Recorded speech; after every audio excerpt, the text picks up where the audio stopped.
e um dedicado pioneiro que ajudou muito na obra do Japão, da China e da Coreia do Sul, chamado Junzo Akashi, que eu já mencionei ele em outro vídeo passado, acreditou tanto no discurso de Rutherford que ele foi pedra de tropeço para os seus irmãos. Como assim? O folheto incentivava que os jovens pares esperassem alguns anos até depois do Armagedon para então casarem e terem filhos. Só que esse irmão, o Junzo Akashi, interpretava isto como significando apenas 2 ou 3 anos, em vez de um período indefinido de tempo. Assim, os irmãos coreanos acreditavam que só lhes restavam alguns meses para pregar e eles então sofreriam encarceramento e enquanto estivessem presos, o Armagedon assolaria. Essa é a resposta que uma publicação da Torre de Vigia dá, culpando então Junzo Akashi pela interpretação de uma frase que dizia o discurso encare os fatos. Os jornais passaram a chamar Rutherford de pacifista doido.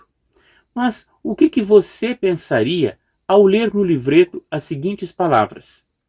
O prazo acabou, o reino de Deus está aqui e o Armagedon está iminente. Pouco antes do Armagedon, o nome de Jeová seria testemunhado em toda a terra e tiraria um povo para o seu nome. Ora, Junzo Akashi, assim como tantas outras testemunhas de Jeová, sabiam que a pregação estava em todo o mundo e também que eles tinham recebido um novo nome, Testemunhas de Jeová, substituindo o anterior Estudantes da Bíblia. Tudo realmente parecia se encaixar naquilo que Rutherford disse que o Armagedon viria em alguns anos. A página 46 ainda disse: na terra existem agora Jonadabes, devotados ao Senhor, os quais sem dúvida se provarão fiéis. Seria biblicamente próprio que casassem agora e começassem a criar filhos?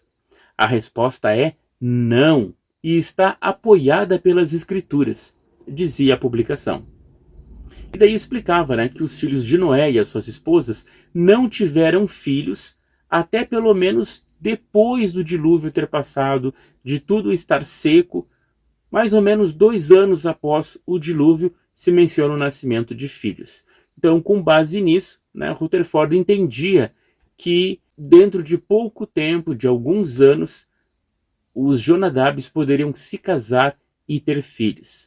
Então, se isso foi pregado lá em 1938 e a guerra terminou em 1945, mais cerca de 2 anos, conforme o paralelo com o dilúvio, daria em 1947. Ou seja, pelo menos muitos casais esperaram 10 anos para terem filhos, e isso podia ser tarde demais para vários deles.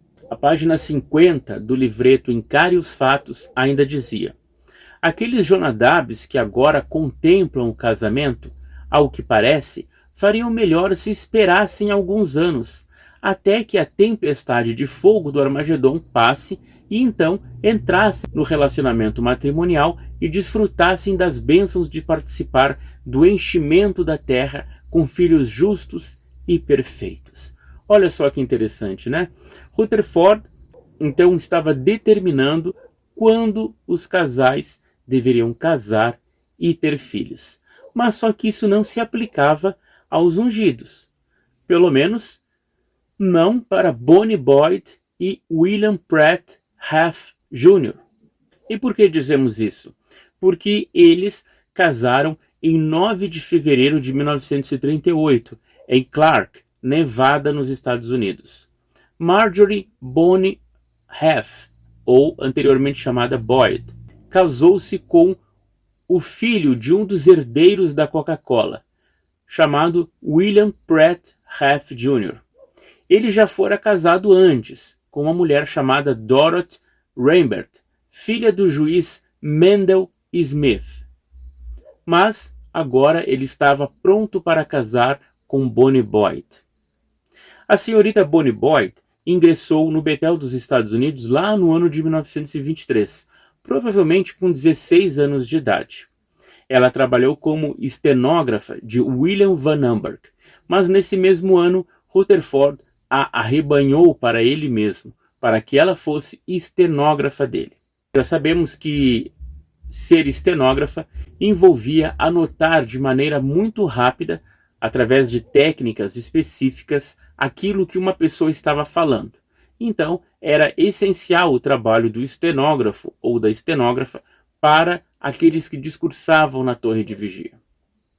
Por volta de 1931, ela se tornou a secretária pessoal de Rutherford.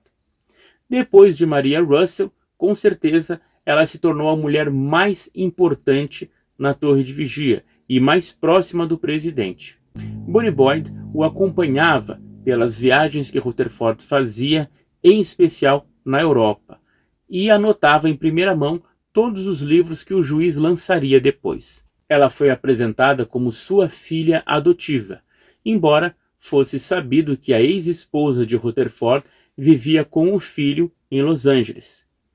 Não muito longe dessa cidade, em San Diego, residia e trabalhava Bonnie Boyd, na mansão Beth Sarin, junto de outros empregados do juiz Rutherford. Estão lembrados que o The Messenger, de 1928, trazia a foto dela junto com Donald Hazlitt, que eram secretários de Rutherford?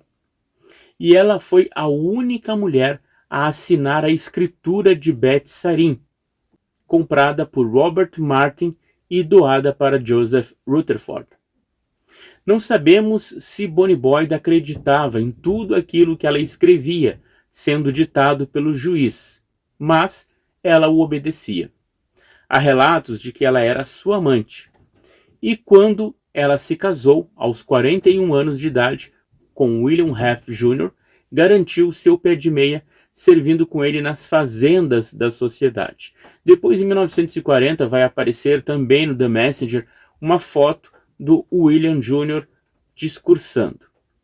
E é interessante que o nome dele, William Heath Jr., aparece pela primeira vez como ministro ordenado de Bethel no anuário de 1938, mesmo ano que ele casou com a Bonnie Boyd.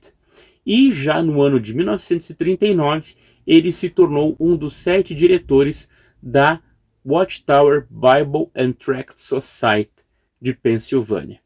O que o dinheiro não faz, não é mesmo? Acelerou a hierarquia desse irmão ungido. Então, para os ungidos estava liberado o casamento. Não podia casar, eram os Jonadabs. E Rutherford não poderia ficar sozinho, já que Bonnie Boyd casara com William Heath em 1938. Logo, uma conhecida dela, Bertha Pale, recém-divorciada do marido, entrou para Bethel na vaga de nutricionista de Rutherford. E aos poucos ela se tornou a sua segunda amante. Mas isso vamos ver num próximo vídeo. E para terminar, falando sobre 1938, 1944, esse foi o período que Joseph Rutherford aboliu os cânticos nas congregações, ou seja, 6 anos sem louvar a Jeová. Por quê? Como devem saber, as reuniões de Russell eram chamadas de oração, louvor e testemunho, mostrando bem o seu objetivo. Os irmãos se reuniam, faziam orações, cantavam alguns cânticos e davam o seu testemunho sobre a distribuição dos estudos das Escrituras. No final dos anos 20, Rutherford criou o que hoje é chamada de reunião de serviço, voltada para a pregação e distribuição dos seus livros.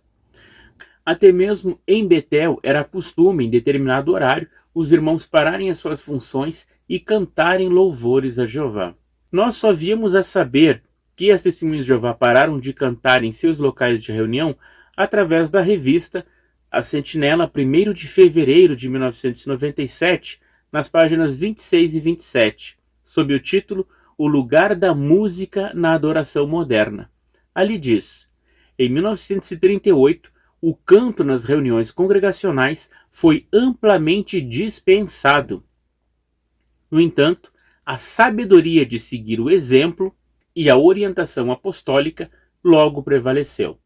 No Congresso de Distrito de 1944, Frederick Franz anunciou o lançamento do cancioneiro de serviço do reino, para uso nas reuniões semanais de serviço. É só isso que a Sentinela diz. ela, em hipótese alguma, dá uma informação sobre o porquê e quem proibiu as Testemunhas de Jeová de cantar nas reuniões, já que isso era costume nos dias de Rússio. Foi na sentinela de 1º de maio de 1938, na página 139, que nós entendemos o que aconteceu. Ali diz: em todas as reuniões de estudo, aquele que preside o estudo pode muito bem, como prelúdio à reunião, declarar brevemente o propósito de Deus que está sendo realizado. 2 minutos podem muito bem ser dedicados a isso no início de todas as reuniões para estudo, por aquele que preside. Algumas palavras, como as acima pronunciadas no início do estudo, seriam muito mais benéficas do que ocupar o mesmo tempo cantando cânticos, que muitas vezes expressam muito do que está em desacordo com a verdade. Então essa era a opinião de Rutherford. Em vez do orador chamar os irmãos para cantarem cânticos, deveria apenas fazer um resumo da introdução da reunião e pronto. Um dos motivos que ele disse é que os cânticos na época contradiziam muitos dos ensinos que haviam sido reformulados. Mas eles estavam usando o cancioneiro de 1928, que, segundo a própria organização, era um cancioneiro que já tinha o propósito de afastar as antigas doutrinas que não estavam mais de acordo com a verdade e a adoração de criaturas. Por que então Rutherford decidiu cancelar os cânticos? Então, você só aprende essas coisas aqui no TJ Ungido. Esses foram os acontecimentos principais do ano de 1938. No próximo vídeo, veremos sobre 1939 e tudo aquilo que aconteceu na organização das Testemunhas de Jeová.